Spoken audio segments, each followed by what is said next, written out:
Thank you, Tracy. I have two final messages for today. My first message is to Israel and to its citizens. Our community has been overwhelmed with grief and with sadness at all that you have endured over the last 12 months. Every day we wake with the reality of the nightmare that you are living through, the dreadful plight of the hostages, the fear of incoming attack, and the tragedy of young life lost with so much yet to offer. Heartbreakingly lost defending our beloved Israel. The battle you are fighting, Israel, is not solely for the state of Israel. It is not even solely for the Jewish people. It is at its core a battle against a malignant, evil ideology that wishes to bring down the entire structure of Western civilization. You are fighting for liberty, for pluralism, for a set of values that are the foundations of the West. You are fighting for the future of hundreds and hundreds of millions of people. And that message is too often lost by those who should know better, but are so blinded by their liberalism that they become illiberal in their prejudice, discriminatory in their choice of victim, and fundamentally dishonest in their pious self-righteousness. Maybe it has always been this way. Maybe the fight for freedom against dark savagery has always depended on a small minority. And maybe too often in history, it has been the Jews who have fallen victim first. Well, this time, the Jews are able to fight back. And my simple message to that brave, that valiant and resourceful country is one of enormous pride. As our religion depends on love, so does our loyalty. And in that you will not find us lacking.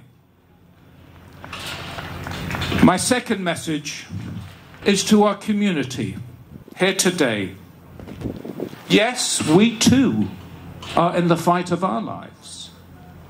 We've never experienced the level of anti-Semitism we're witnessing. We've never experienced this level of hatred and vilification.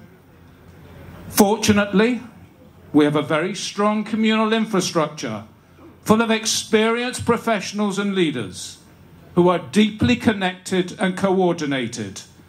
And we are organizing ourselves to defend this community with every sinew we have. And we will remain resilient, determined, optimistic, and brave. This country has looked after us for several hundred years, and it is my belief that it will continue to do so long into the future. And it will do so because our values are aligned.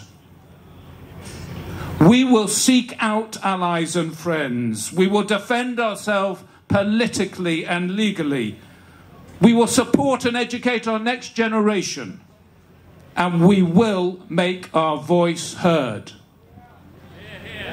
And as I look out today amongst this amazing crowd, 20,000, 30,000 people, I know that we will rise to whatever is asked of us. Thank you.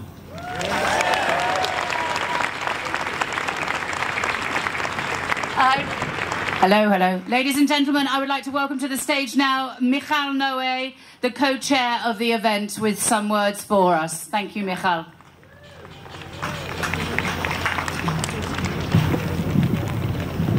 The connection between the UK and Israel goes back generations, from Montefiore, Herzog, Weizmann, and the Balfour Declaration to every one of you standing here today.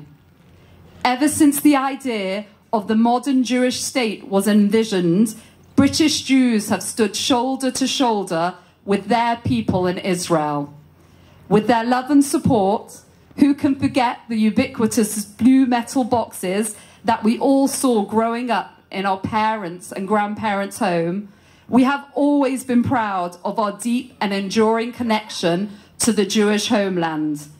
And nowhere is this bond deeper than with our youth and our children, the most idealistic and committed, the loudest and the proudest.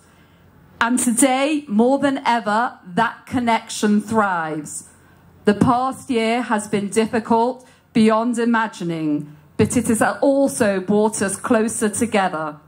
Children in the UK and Israel bonding over their shared identity, Jewish heritage, and their love of Israel.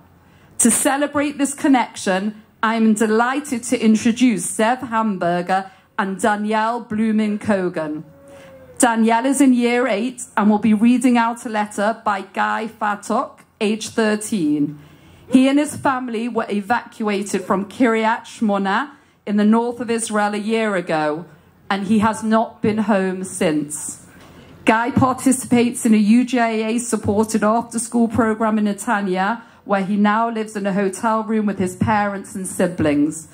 Zev Hamburger, who lives in London, will read out a letter he wrote to his friend Liel, currently living in Israel.